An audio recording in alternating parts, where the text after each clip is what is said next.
अस्सलाम वालेकुम। सिंधी अदब जे MCQs जो अॼु मॉडल पेपर नंबर 21 असां ॾिसंदासीं। हिन में 100 सुवाल आहिनि, 100 MCQs आहिनि ऐं हीअ असांजो ॿिनि पार्ट में थींदो। पहिरें पार्ट में 50 MCQs मां डिस्कस कंदुसि ऐं पार्ट 2 में हिन जा 50 बक़ाया उन में डिस्कस कंदासीं। शुरू करण खां पहिरियां तव्हांखे गुज़ारिश, अगरि तव्हां मुंहिंजे यूट्यूब चैनल ते नवां आहियो त काइंडली हिन खे सब्सक्राइब करे छॾियो। अच्छा, शुरू था कयूं। सवाल पहिरियों आहे, ही शहर कंहिंजो आहे? हाणे इन जो जवाबु मोहम्मद अली मांझी जो। सवाल नंबर 2, टाक टाक जी माना आहे वॾाई करणु। सवाल नंबर 3, ही कंहिंजो मिसाल आहे? सनत तजाहिल आरिफ जो। सवाल नंबर 4, स्पिक एंड स्पेन जी माना आहे नओं ऐं सुहिणो। सवाल नंबर 5, टू क्वालिटी फॉर जो मतिलबु आहे शर्त पूरा करणु।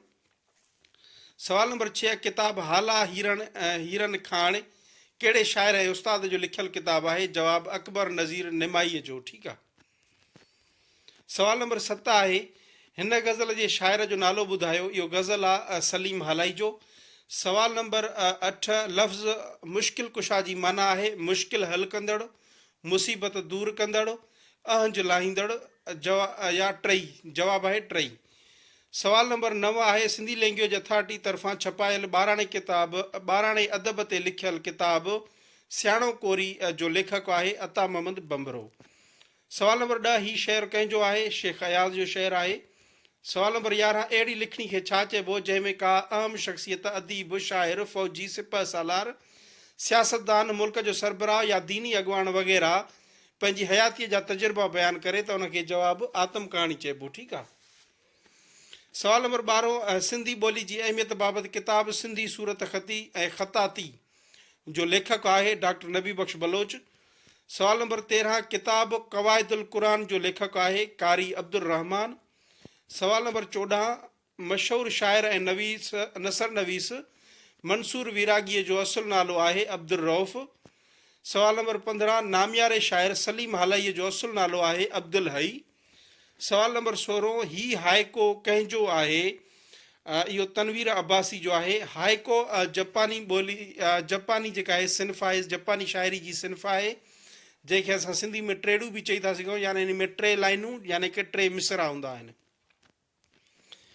सवाल नंबर 17 आहे, जुमिले में जंहिं इस्म या ज़मीर ते फ़इल वारे कम जो असरु थिए तंहिंखे चइबो आहे, या मफ़ऊल जी यानी ऑब्जेक्ट जी जेका आहे डेफिनेशन हिते ॿुधाई वई आहे। सवाल नंबर 18 आहे, किताब मखदूम ज़ियाउद्दीन जी सिंधी जो लेखक आहे मखदूम ज़ियाउद्दीन। सवाल 19, ही शहर कंहिंजो आहे? इहो मीर अली नवाज़ नाज़ जो। सवाल नंबर 20, सिंधी अलिफ़बे में निज सिंधी अखर आहिनि 4। सवाल 21, जन अखरनि में हे जो उचार समायल आहे तन खे चइबो आहे विसर्ग अखर। सवाल नंबर 22, ही बैत शाह जे रिसाले जे कहिड़े सुर में आहे? सुर सरी राग में। सवाल नंबर 23, ही बैत शाह जे रिसाले जे कहिड़े सुर में आहे? सुर ॾहर में। सवाल 24, चिकिन हर्टेड जी माना आहे बुज़दिल। सवाल 25, किताब शिकवाए सिंध कंहिंजे शहरनि जो मजमू आहे? सलीम हलाईअ जो। सवाल नंबर 26, किताब सुर्की कंहिंजी तसनीफ़ आहे? जवाबु साकी अबड़े जी। सवाल 27, ॻाल्हाईंदड़ बदिरां जेको ज़मीर कमु अचे थो तंहिंखे चइबो आहे ज़मीर मुतकिलिम। इहो असांजो सिंधी ग्रामर में मां पढ़ायो, यानी ॻाल्हाईंदड़ जेको पंहिंजे लाइ इस्तेमालु करे, ॻाल्हाईंदड़ जे बदिरां जेको लफ़्ज़ अचे उनखे ज़मीर मुतकिलिम। ऐं उहे कहिड़ा ज़मीर हूंदा आहिनि? मिसाल मां ऐं असीं, इहे 2 जेके आहिनि मां ऐं असीं, आउं या असां, इहे ज़मीर मुतकिलिम आहिनि। ज़मीर हाज़िर यानी जंहिंसां ॻाल्हाइजे, इन में हिकिड़ो ई ज़मीर अचे थो त जेको आहे तूं या तव्हां। ठीकु आहे। सवाल नंबर 28, इस्तिलाह अटे जो ॾीओ जो मतिलबु आहे ड्रिजणो। सवाल 29, इस्तिलाह उस में अछा कढण जो मतिलबु आहे आज़मवदो न हुअणु। सवाल 30, टू कैरी द डे मां मुराद आहे सोभारो थियणु, यानी कि जेका आहे उहा कामयाबी हासिलु करणु। इनखे टू अर्न द डे बि चवंदा आहिनि। मतिलबु इहो ई आहे सोभारो थियणु या कामयाबी हासिलु करणु। ठीकु आहे। 31 नंबर ते टू इंट्रीग्यू विथ जो मतिलबु आहे साज़िश करणु। सवाल 32, ही शहर कंहिंजो मिसाल आहे? सिनत जुज़ैल जो। सवाल 33, किताब हरगनीव जो लेखक आहे आख़ूद अब्दुल रहीम अब्बासी। सवाल 34 किताब माकोड़ीअ जे लेखक जो नालो आहे गुल मोहम्मद शेख। सवाल 35 ही शेर कंहिंजो आहे? वली सरवरी जो। सवाल 36 शाइर जो नालो ॿुधायो। तुंहिंजा मुंहिंजा मुबाहिसा अहिड़ा ॼण हिसाबो किताब जूं रातियूं। अनवर हालाई जो। ठीकु आहे। सवाल नंबर 37 आहे सिंधी ॿोलीअ जे बाख्तियार इदारे तरफ़ां छपायल किताब असां जूं अखियूं जो लेखक आहे अली मुर्तज़ा धारे जो। सवाल 38 ख़ैर मोहम्मद लगारीअ जो लिखियल किताब मोटर गाॾी ऐं उन जा पुर्ज़ा कहिड़े इदारे छपायो आहे? Sindhi language authority. हाणे इहो किताब जो लेखक नोट कयो, ख़ैर मोहम्मद लगारी, सिंधी लैंग्वेज अथॉरिटी छपायो आहे। ठीकु आहे। सवाल 39 किताब ख़ालिक जूं साइंसी कारीगरियूं। ख़ालिक जूं साइंसी कारीगरियूं जो लेखक आहे अज़ीज़ुल्लाह अज़ीज़ ब्रोही। सवाल 40 मैन ऑफ पार्ट्स जो मतिलबु आहे क़ाबिल माण्हू। सवाल 41 blood is thicker than water जो सही तर्जुमो आहे पंहिंजो पंहिंजो ऐं धारियो धारियो।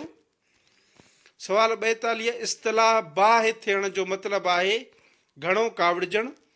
सवाल 43 सिंधी अदबी अकेडमी कराची तरफ़ां छपायल किताब इस्टोपा सिंधु ऐं चंड जो लेखक आहे अब्दुल रब पीरज़ादो।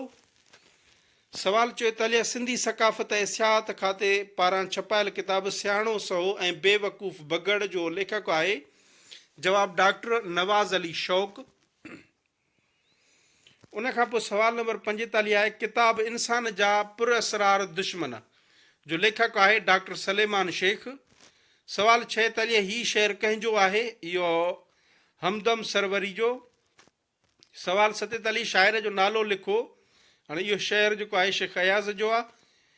सवाल 48 सेल्फ एविडेंट नीड्स नो प्रूफ जो सही तर्जुमो आहे हथ कंगण खे आरसी कहिड़ी। सवाल 49 a little knowledge is dangerous thing इन जे मुहावरे जो सही तर्जुमो आहे नीम हकीम ख़तरा आहे जान। सवाल 50 ख़ान बहादुर मोहम्मद सिद्दीक़ मेमण खे ख़ान बहादुर जो लक़ब मिलियो। हाणे हिते इहो क्लियर न आहे पर लॻे थो 1939 आहे, वरी बि इहो कंफर्म करे छॾिजो। हीअ असांजा 50 थी विया, 50 बक़ाया असां नेक्स्ट पार्ट में कयूं था। ठीकु आहे। वीडियो ॾिसण जे लाइ वॾी महिरबानी। Thank you so much.